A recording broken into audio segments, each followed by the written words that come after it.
నమస్తే, నేను మీ మాధురి. ఈరోజు మనతో పాటు ఉన్నారు SV Naganath garu, astro psychologist. Hello sir. Sir, స్త్రీ పురుషులు ఆల్కహాల్ తీసుకొని సంభోగంలో పాల్గొనటం, దీనివల్ల వాళ్ళకి ఎక్స్ట్రా ప్లెజర్ వస్తుందని చెప్పి, మగవాళ్ళలో పెనిస్ట్రేషన్ లెవెల్ పెరుగుతుందని, ఆ అంగ స్తంభన కూడా ఎక్కువసేపు నిలిచి ఉంటుందని, దాంతో ఎక్స్ట్రా ప్లెజర్ వస్తుందని చెప్పి అంటూ ఉంటారు. అసలు ఈ పెనిస్ట్రేషన్ లెవెల్ పెరగటానికి కానీ, ఆ తర్వాత స్త్రీలలో ఎక్కువగా ఆర్గాజం లెవెల్ పెరగటం కానీ జరుగుతూ ఉంటుంది అంటారు. అసలు తీసుకునేటప్పుడు ఏం జరుగుతుంది? నిజంగా ఈ ఆల్కహాల్ తీసుకోవటం వల్ల వాళ్ళకి ఆ ప్లెజర్ వస్తుందా? ఓకే, ఒకవేళ ప్లెజర్ వచ్చింది అనుకుంటే ఫ్యూచర్లో వాళ్ళకి ఆల్కహాల్ ఎడిక్షన్ వల్ల ఎలాంటి ప్రాబ్లమ్స్ వస్తాయి? మీరు ఏదైతే చెప్పారు కదా, వాళ్ళకి ఇప్పుడు వాళ్ళకి extra erection, extra penetration, orgasm, and the longer duration for biological pleasure. You can call it the sexual pleasure. ఇది అబ్సల్యూట్లీ బోగస్. ఇది ఒక కామన్ సెన్స్తో చెప్తా ఒక చిన్న విషయం. మన దగ్గర చాలా మటుకు కాఫీ తాగితే నిద్రపోతుంది. స్టూడెంట్స్ చాలామంది కాఫీ తాగితే నిద్రపోతుంది, టీ తాగితే నిద్రపోతుంది, కాబట్టి ఎక్కువసేపు చదువుకోవచ్చు. ఒక బ్రేక్ తీసుకుందాం, సిగరెట్ తాగుదాం, స్మోకింగ్ చేస్తే మళ్ళీ రిలాక్సేషన్ వస్తుంది, మళ్ళీ కొత్త ఎక్స్ట్రా ఎనర్జీతో పనిచేయచ్చు. ఇంకా కొంతమంది అయితే వాళ్ళకి మార్నింగ్ వాళ్ళు టాయిలెట్కి వెళ్ళినప్పుడు స్టూల్ రావాలంటే కూడా వాళ్ళు స్మోకింగ్ చేయడం, స్మోకింగ్లో మళ్ళీ బీడీ తాగే వాళ్ళు కొంతమంది ఉంటారు. కొంతమందికి టీ తాగితే తప్ప వాళ్ళకి స్టూల్ రాదు. ఇవన్నీ ఏంటి? They are all psychologically established. అదేవిధంగా సైకలాజికల్లీ ఎస్టాబ్లిష్డ్ ప్రాసెస్ అది. ఇందులో నిజంగా సైంటిఫిక్ ఫ్యాక్ట్ ఏముంది అంటే, సైంటిఫిక్ ఫ్యాక్ట్ కూడా చెప్తాను. ఆల్కహాల్ కన్జంప్షన్తోని అసలు వీళ్ళకి ఏం జరుగుతుంది ఆన్ బెడ్? అదే కదా మీరు అడిగింది. ఆన్ బెడ్ ఏం జరుగుతుంది అంటే, ఇప్పుడు ఫర్ ఎగ్జాంపుల్ మనకి రోడ్డు మీద వెళ్ళినప్పుడు మనకి ఎవరి మీద కోపం వస్తుంది. ట్రాఫిక్లో ఉన్నప్పుడు ఎవరో ఒకడు మొబైల్ మాట్లాడుకుంటూ వెళ్తాడు, లేదా వాడు సైడ్ చూసుకోకుండా వెళ్ళిపోతాడు, మనం ఇండికేటర్ వేసిన సైడ్ ఇవ్వడు, అప్పుడు మనకి ఎంత కాలుతుంది? దిగి వాడిని కొట్టాలనిపిస్తుంది, ఒక్కొక్కసారి తలకాయ బాగా కొట్టాలనిపిస్తుంది. కానీ వాట్ స్టాప్స్ యూ? మీరు వాడిని కొట్టారనుకోండి, పోలీస్ కేసు అవుతుంది. ఏంటంటే భయం, అంటే లా అండ్ ఆర్డర్ భయం. సో అట్లా మనం లైఫ్లో ఎన్నో ఎగ్జాంపుల్స్ తీసుకుంటే మనని ఏదో ఒకటి మన న్యాచురల్ ఇన్స్టింక్ట్ని ఆపుతుంది. అవునా? మనకు అప్పుడు ఒక రియాక్షన్ ఉంటుంది, ఎమోషనల్ రియాక్షన్ ఉంటుంది, కానీ ఏదో దాన్ని ఆపుతుంది. అది భయం కావచ్చు, అవతల వ్యక్తితో ఉండే అవసరం కావచ్చు, లాభం కావచ్చు, స్వార్థం కావచ్చు. సో మిమ్మల్ని ఆపుతుంది ఏంటి? మీ శరీరంలో, మీ మనసులో మిమ్మల్ని ఆపుతుంది ఏంటి? మీ అంతర్చేతనం, మీ అన్కాన్షియస్ మైండ్లో ఉన్నటువంటి ఇన్స్టింక్ట్ ఏదైతే ఉంటుందో అది కాన్షియస్ బ్రెయిన్కి న్యాచురల్గా వస్తుంది because of seeing the situation. So అక్కడ ఆపుతుంది ఏంటి? చుట్టుపక్కల ఉన్న పరిస్థితులు. ఈ ఆల్కహాల్ సేవించడం వల్ల ఏం జరుగుతుంది అంటే, ఈ లోపల ఏదైతే ఇన్స్టింక్ట్ ఉంటుందో చూడండి, బెడ్రూమ్లో ఆడవాళ్ళు సిగ్గుపడడం, మగవాళ్ళు మొహమాట పడడం, అడగలేకపోవడం, ఆడవాళ్ళు కోరుకుంది మగవాళ్ళు ఇవ్వలేకపోవడం, మగవాళ్ళు కోరుకుంది ఆడవాళ్ళు చేయలేకపోవడం, ఇవన్నీ ఏంటి?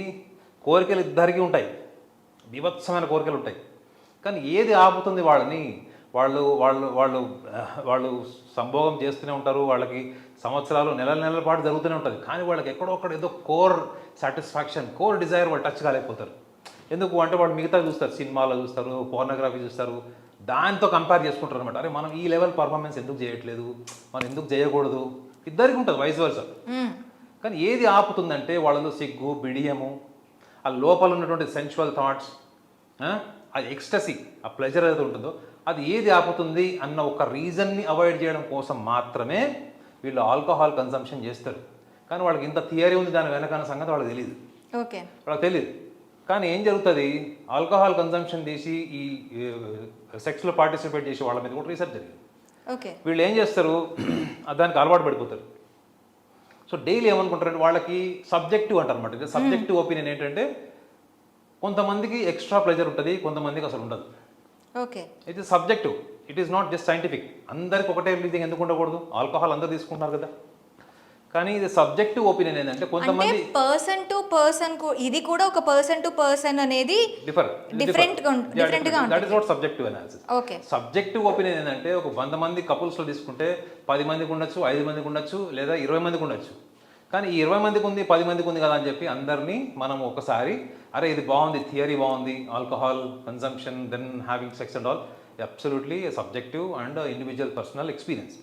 అయితే ఇక్కడ ఒక విషయం మనం గమనించాలి ఏంటంటే, వీళ్ళు రెగ్యులర్గా 2-3 పెగ్గులు వేసుకొని సెక్స్ చేసేవాళ్ళు వీళ్ళందరూ కూడా గ్రాడ్యువల్గా వాళ్ళు ఎమోషనల్గా ఆల్కహాల్కి అడిక్ట్ అవుతారు. గుర్తుపెట్టుకోండి. ఇట్స్ బయాలజికల్ అంటే ఏంటి, సరే ఈ వారం తాగుదాం, లేకపోతే సాటర్డే సండే వీకెండ్స్ వస్తున్నాయి, ఇది బయాలజికల్లీ మనం we will try to control. Once the alcohol becomes an emotion, only because of the alcohol I'm able to reach the core the pleasure of sex, I'm able to do the best sex, I'm able to do the best performance on the bed. ఈ ఎమోషన్కి వాడు ఎక్కాడు, అమ్మాయి కానీ అబ్బాయి కానీ, వాళ్ళు తాగి రాత్రి పడుకుంటే పొద్దున్న 4 గంటలకు 5 గంటలకు వాళ్ళకి నిద్ర రాదు తెలుసా మీకు. 4-5 o'clock తర్వాత వాళ్ళకి కన్సిస్టెన్సీ ఉండదు నిద్రలో. ఆ నిద్ర పోగొట్టుకోవడానికి కోసం మళ్ళీ పొద్దున్న మందు తీసి 2 పెగ్గులు వేసుకుని పడుకునే వాళ్ళు కూడా ఉన్నారు, మీకు తెలుసా విషయం. ఓకే. సో ఆల్కహాల్ కన్జంప్షన్ వల్ల ఈ ప్లెజర్ ఎక్కువ అవుతుంది. ఇది అన్నది కూడా అది కేవలం ఇందాక కూడా చెప్పా చూడండి, ఒక సిగరెట్ తాగితే ఒక కాఫీ తాగితే మనకి నిద్రపోతుంది, ఎక్స్ట్రా ఎనర్జీతో మనం పని చేస్తాం అనుకుంటారు చూడండి, ఆ టైప్ ఆఫ్ ఎడిక్షన్కి దారితీస్తుంది తప్ప. ఇంకొక విషయం ఏంటంటే, ఇలా రెగ్యులర్గా వీళ్ళు ఆల్కహాల్ కన్సంప్షన్ వల్ల సెక్షువల్ ప్లెజర్ గై బాడ్మే, అంటే it will disappear over a period of time, age factor, biological factor and all. But ఏది మీకు రెగ్యులరైజ్ అయింది? ఆల్కహాల్. ఓకే, ఆల్కహాల్ అయింది. అయితే ఇక్కడ ఇది రెగ్యులరైజ్ అయింది, తర్వాత సెక్షువల్గా వీళ్ళకి థాట్స్ అనేవి తగ్గటం, పర్ఫార్మెన్స్ ఆల్కహాల్ తీసుకున్నా తగ్గటం లాంటివి జరుగుతాయని మీరు చెప్తున్నారు. ఇన్ ఫ్యూచర్లో వీళ్ళకి మైండ్ సెట్ కానీ వీళ్ళ సైకలాజికల్ ఇది కానీ ఎలా ఉంటుంది? ఇప్పుడు simple common sense, alcohol consumption తర్వాత చేసే సెక్స్ విషయంలో కొన్ని కామన్ సెన్స్ విషయాలు ఆలోచిద్దాం. చాలామంది భార్యాభర్తలు కౌన్సిలింగ్కి వచ్చినప్పుడు వాళ్ళు షేర్ చేసుకునే విషయం చెప్తున్నారు. అసలు వైఫ్ అండ్ హస్బెండ్ మధ్యలోనే వాళ్ళకి కాల్షియం డెఫిషియన్సీ ప్రాబ్లమ్స్ ఉంటాయి. బాడీ స్మెల్కి సంబంధించింది, నీట్నెస్కి, క్లీన్లెస్కి సంబంధించినటువంటి విషయాల్లో కూడా చాలామందికి కూడా మంచి పెనిట్రేషన్ జరగదు, మంచి ఎజాకులేషన్ జరగదు, ఆర్గాజం జరగదు. ఎందుకు? వాళ్ళకి ముఖ్యంగా చూడండి, ఓరల్లీ కాల్షియం డెఫిషియన్సీ వల్ల ఒక దుర్గంధం వస్తుంది. అట్ ద సేమ్ టైం మీరు ఆల్కహాల్ సేవ్ చేసి ఉంటారు. ఈ దుర్గంధం లేని వాళ్ళు నార్మల్గా మీరు భర్త ఆల్కహాల్ సేవిస్తాడు, భార్యకి నచ్చుతుందా స్మెల్?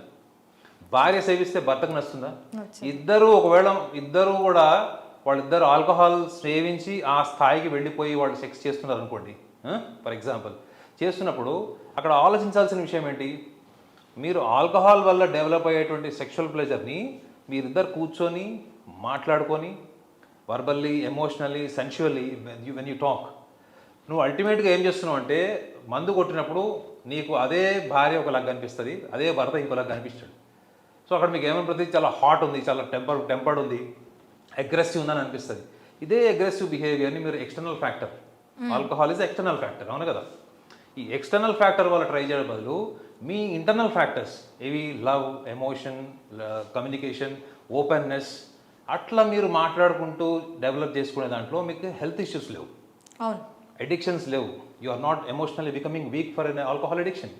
సో ఈ లక్షణాలు ఉన్నప్పుడు అసలు నిజంగా చెప్పాలంటే వీళ్ళిద్దరి మధ్యలో ఇంత ఆలోచన ఉంది, ఏదో చేసేయాలి ఇది అనుకుంటారు కదా. అసలు వాళ్ళు అర్థం చేసుకోవాల్సిన విషయం ఏంటంటే, సెక్స్ అన్నది ఒక సైకలాజికల్ ప్రాసెస్. అది అంటే ఒక భార్యాభర్తల మధ్యలో కానీ, ఒక కపుల్ మధ్యలో కానీ, వాళ్ళిద్దరి మధ్యలో ఎంత అండర్స్టాండింగ్, మెచ్యూరిటీ ఉంది, ఎంత రెసిప్రోకల్గా ఉన్నారు వాళ్ళిద్దరు, దాన్ని బేస్ చేసి ఉంటుంది. దానికి మీరు adding fuel to the fire లాగా ఈ ఆల్కహాల్ని తీసుకొస్తే రిపర్కేషన్స్ కూడా దానికి ఎలా ఉంటాయి? ఒకటి, ఆల్కహాల్ అడిక్షన్ అయ్యే ఛాన్స్ ఉంటుంది. ఆల్కహాల్ రెగ్యులర్ అడిక్షన్స్ ఉన్న ప్రతి ఒక్కళ్ళని మీరు పోయి కనుక్కోండి, వాళ్ళకి డిప్రెషన్ ఉంటుంది. సో వీళ్ళు చేసే experimental saving alcohol, consuming alcohol and sex, it definitely leads to depression for sure. Oh, so దీని నుంచి బయటపడాలి అంటే ఖచ్చితంగా కౌన్సిలింగా, లేకపోతే వాళ్ళు చేసుకున్నారు కాబట్టి వాళ్ళు బయటకు వచ్చే అవకాశం అంటే అట్లా యాక్చువల్ ఏంటంటే, it is a kind of imitation I can say. ఎవడో చెప్తాడు, ఎక్కడో చూస్తారు, యూట్యూబ్లోనో ఎక్కడో చూస్తారు ఏంటంటే ఆల్కహాల్ సేవింగ్. కానీ డెఫినెట్లీ ఆల్కహాల్ కన్జంప్షన్ తర్వాత మీ బాడీ టెంపరేచర్ మారుతుంది. ఇనీషియల్లీ మీకు ఏదో చేసేయాలి, ఎరగదీసేయాలనిపిస్తుంది, కానీ is it a practical process? Is a practical way it will work in the process? అక్కడికి వచ్చేటప్పటికి మళ్ళీ అడిక్షన్, డిప్రెషన్, మూడ్ స్వింగ్స్ వైపు వెళ్తారు వీళ్ళు. చూడండి, ఆరంభ సూరత్వం లాగా ఉంటుంది, ఏదో చేసేద్దాం, ఎరగదీసేద్దాం అనుకుంటారు. తీరా అక్కడికి వెళ్ళిన తర్వాత ఆ ఆలోచనలు గ్రాడ్యువల్గా, అసలు యాక్చువల్గా సర్వే ఏం చెప్తుందంటే, ఈ ఆల్కహాల్ కన్సంప్షన్ వల్ల వీళ్ళ పర్ఫార్మెన్స్ కూడా అబ్నార్మల్ ఉంటుంది. అంటే ఒక్కొక్కసారి హై లెవెల్ పర్ఫార్మెన్స్ ఉంటుంది, ఒక్కసారి లో లెవెల్ పర్ఫార్మెన్స్ ఉంటుంది. It is not consistent. అందుకే చెప్తారు కదా, చాలామంది ఒక విషయం గమనించరు ఏంటంటే, వాళ్ళిద్దరి మధ్యలో sex is not just between the two organs, there are two minds, there are two energies. ఈ టూ మైండ్స్ ఎనర్జీస్ అన్నది మీరు కమ్యూనికేట్ చేసుకునే దాన్ని బట్టి ఉంటుంది. How you communicate, how you gel, likes and dislikes match అయినప్పుడు. ఎందుకు స్టార్టింగ్లో ఉన్నప్పుడు చూడండి, ఒక బాయ్ ఫ్రెండ్ గర్ల్ ఫ్రెండ్ ఎంత నువ్వు లేకపోతే నేను లేను, నేను లేకపోతే నువ్వు లేనట్టు ఉంటారు. Over a period of time ఎందుకు వాళ్ళు బోరింగ్ అవుతారు? Because they have not exchange the biological pleasure, psychological pleasure, intimacy. ఇందులో పర్ఫెక్షన్ లేకపోవడం వల్లనే వాళ్ళు ఇంకా ఏదో మిస్ అయ్యి ఆ మిస్సింగ్నెస్లోనే వాళ్ళు ఇద్దరు విడిపోతారు. ఓకే. అందులో డెఫినెట్లీ ఈ biological dissatisfaction and the compatibility with biological dissatisfaction అనేది వాళ్ళలో క్లియర్గా కనిపిస్తుంది. కానీ వాళ్ళు అంత లోతుకి వెళ్ళి ఆలోచించి ఎనాలిసిస్ చేసుకునే సందర్భం రాదు. మా లాంటి వాళ్ళ దగ్గరకు వస్తే ఏం చేస్తాము, ఇవన్నీ ఎనాలిసిస్ చేసి వాళ్ళకి చెప్పడం వల్ల మళ్ళీ రీయూనియన్ అయ్యే ఛాన్స్ ఉంటుంది, లేకపోతే వాళ్ళ sexual performances without the support of the alcohol increase అయ్యే ఛాన్స్ కూడా 100% ఉంటుంది. Okay sir, thank you very much.